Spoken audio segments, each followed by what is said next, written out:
Era um plantão de sábado para domingo à noite.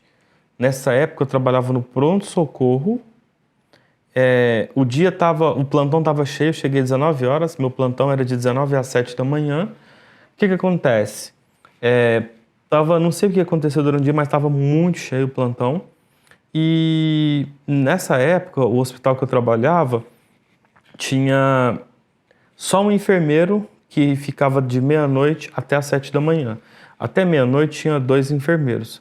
Rotatividade muito grande, eu tinha 6 técnicos, eu tinha 8 técnicos de enfermagem até meia-noite, 3 iam embora, ficavam 5 para rodar de meia-noite às 7 horas da manhã, tá? Então era um final de semana, né? E no final de semana todos os técnicos ficavam, certo? Porque eles faziam 12 horas à noite e não só até meia-noite como fazia de segunda a sexta-feira. Então, o que acontece? O cardiologista bateu na porta que eu fui tirar repouso 4h30 da manhã. O que aconteceu? Gente, aqui tem uma história que eu vou te falar. Se você não for um enfermeiro capacitado, neste dia, muita coisa tinha dado ruim pro meu lado, tá?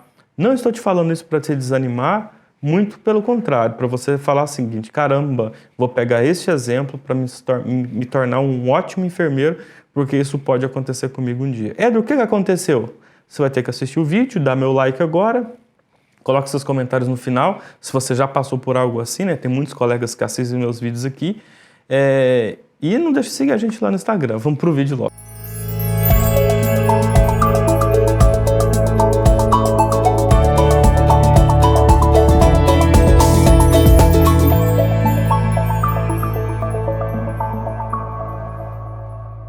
Pessoal, é o seguinte, né? Então, o que acontece? Depois da meia-noite eu fiquei sozinho nesse dia de plantão. E o plantão tava lotado, internando um monte de paciente grave e tal. Na hora que deu, provavelmente, 3h30 da manhã, eu já tinha mandado todo mundo que eu tinha mandado para UTI. Não tinha gente para internação, já tinha mandado todo mundo. A fila já tinha zerado de atendimento do pessoal da urgência e emergência. Então tava assim, quase tranquilo já o plantão. Tinha algumas pessoas que eram aguardando o resultado de exames para poder ver se ia tomar antibiótico, se ia internar, se ia ter alta, enfim. Então tinha uns gatos pingados lá. Deu 4 horas da manhã. Eu já tinha feito o revezamento com os técnicos de enfermagem para eles tirarem repouso, tá? Eu assumi até como técnico de enfermagem, dependendo da situação, para eles tirarem repouso. O que acontece? Deu 4h30 da manhã, falei, gente, vou dar uma cochilada. Qualquer coisa vocês batem na porta. Como a minha equipe era muito boa, né? Eu tinha treinado a equipe era muito boa. O que acontece? Eu peguei e toda vez que eu tirava o meu horário de repouso, minha equipe era muito inteligente. A gente só chama o Éder, só vai chamar ele em último caso, tá? E aí o que acontece? Ninguém nunca me chamava. Eu colocava meu horário ali. Nesse dia, se era 4h30 da manhã, eu ia ficar 1h30 mais ou menos. Eu ia levantar 6 horas para fazer, né, uma ronda geral, deixar tudo certinho para a galera que ia assumir 7 horas da manhã para não ter nenhum problema. No pronto-socorro que eu trabalhava, é um hospital de grande porte, então a gente tinha 3 médicos na clínica médica, 3 pediatras, um ortopedista, um ginecologista, aí tinha um cirurgião geral, tinha cardiologista, tá? Essa era a equipe. E o otorrino ia embora meia-noite, então só tinha otorrino se fosse para aparecer, mas geralmente era mais tranquila a questão de otorrino. Bom, o cardiologista, toda vez que você tem um cardiologista no hospital que você trabalha, o atendimento com o cardio geralmente é mais punk, né, quando é emergência. E esse dia o que acontece? Meu pé estava até latejando, tinha trabalhado bastante, a gente deu um gás bem, né, demos um gás para a gente zerar ali os atendimentos e ficar um pouco mais light. Na hora que eu deitei, 4h30, eu nunca dormi no hospital. Eu sempre deitava, dava aquela cochilada ali, mas até os passos das pessoas passando assim eu ficava ouvindo, né? Não conseguia descansar de fato. E eu, beleza, deitei, né? Tirei o sapato, tirei a meia, falei, nossa, vou dar aquela descansada. Gente, não foi 5 minutos, né? Foi assim, ó. Éder, o cardiologista está te chamando na sala vermelha. Gente, não precisa de mais nada. Eu pensei, caraca, o cardiologista me chamando na sala vermelha, eu tenho certeza que não é nenhum dos pacientes que estava no hospital, então chegou alguém grave. Pensei na hora. Coloquei minha meia, coloquei o sapato e marchei pro... Ainda bem que eu não tava nem com cara de sono, deu nem tempo, né, de esfriar os pés, digamos assim. Eu peguei, ó, cheguei na sala vermelha. Meus amigos. Cheguei lá dentro, tava lá o cardiologista, um técnico de enfermagem tinha tentado fazer a punção de um paciente, não conseguiu. Aí tinha lá 2 filhos e a esposa. 2 filhos e a esposa. Esse paciente chegou deambulando para a sala vermelha lá. E quando eu cheguei lá, o paciente estava assim, ó.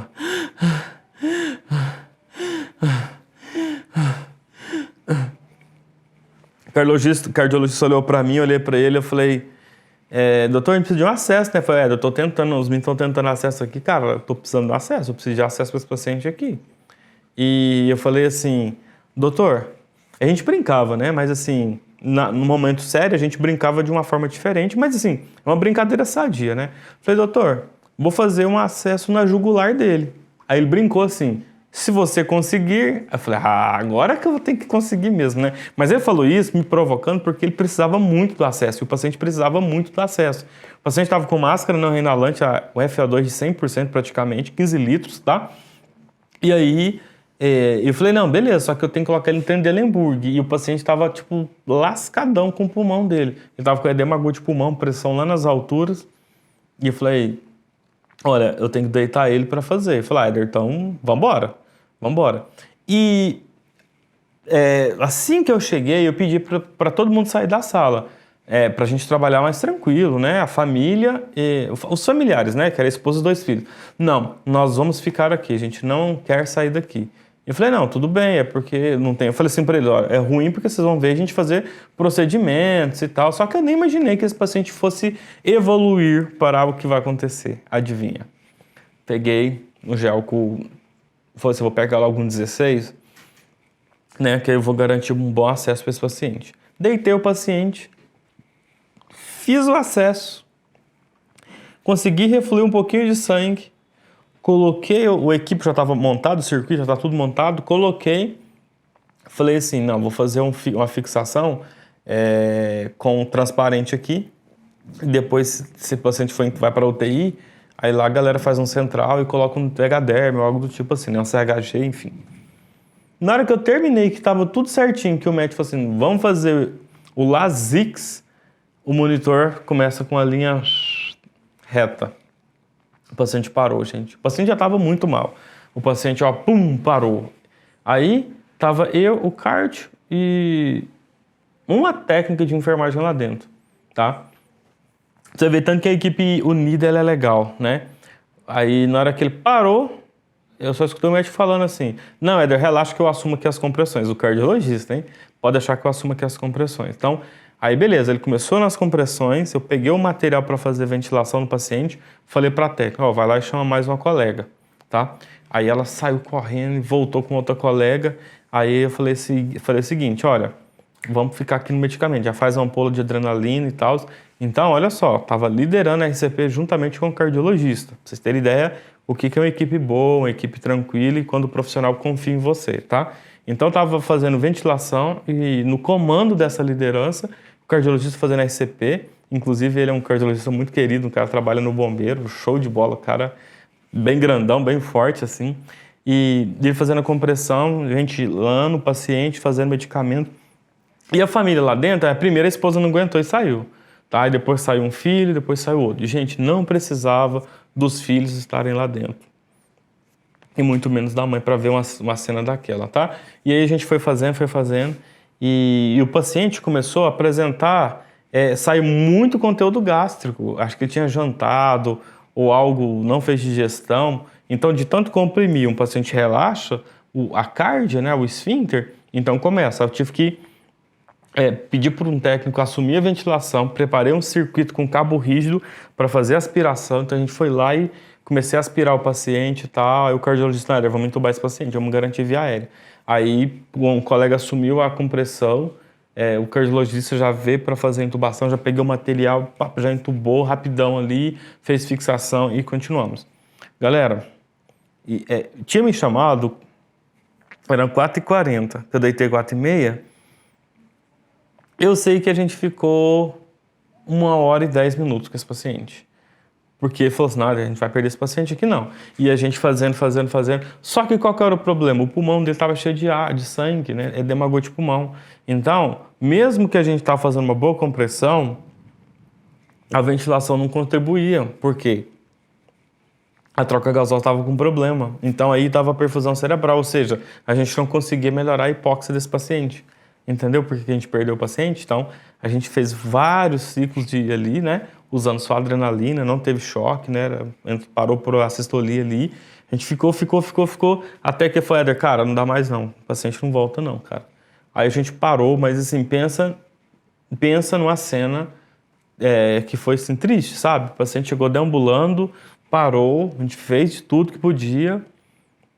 O paciente, infelizmente, não retornou, o paciente não voltou e a gente perdeu o paciente ali. Imagina aí para falar para a família, entendeu? Porque a família viu que todo mundo parou de se movimentar, porque a porta lá tinha um negocinho de vidro em cima, que dá para você ver o movimento lá dentro. De vez em quando alguém colocava a cabeça lá. Aí na hora que a gente parou tudo, aí o cardiologista falou, vou lá falar com a família. Ai, gente, é triste, sabe? Mas assim, pra vocês entenderem, tá?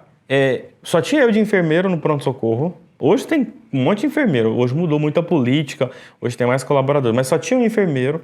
Tinha 3 técnicos. De 3 técnicos, 2 ficaram comigo, tá? E o cardiologista. Então, nós estávamos em 4. Cardiologista, eu e 2 técnicos de enfermagem. Éramos 4 para fazer 1h10 de RCP. Tipo assim, todo mundo entrou na compressão. Em algum momento eu entrei. Todo mundo revezou ali. E assim, tem que ter uma equipe treinada, porque se você tem uma equipe reduzida, isso acontece. E outra, liderança. A gente estava liderando junto, eu e o cardiologista, porque a gente sabia do protocolo. Nós fizemos o último ACLS junto nesse hospital, que eu trabalhei na época lá, a gente fez a prova junto, então a gente confiava um no outro, então isso é bem tranquilo. Então, você precisa estar preparado, porque você não sabe qual é a emergência. Não tem para onde você correr, não. À noite é você e quem estiver disponível para poder entrar com você numa situação emergencial dessa, tá? Então eu queria compartilhar esse caso clínico aqui com vocês, tá bom? Então esteja sempre preparado.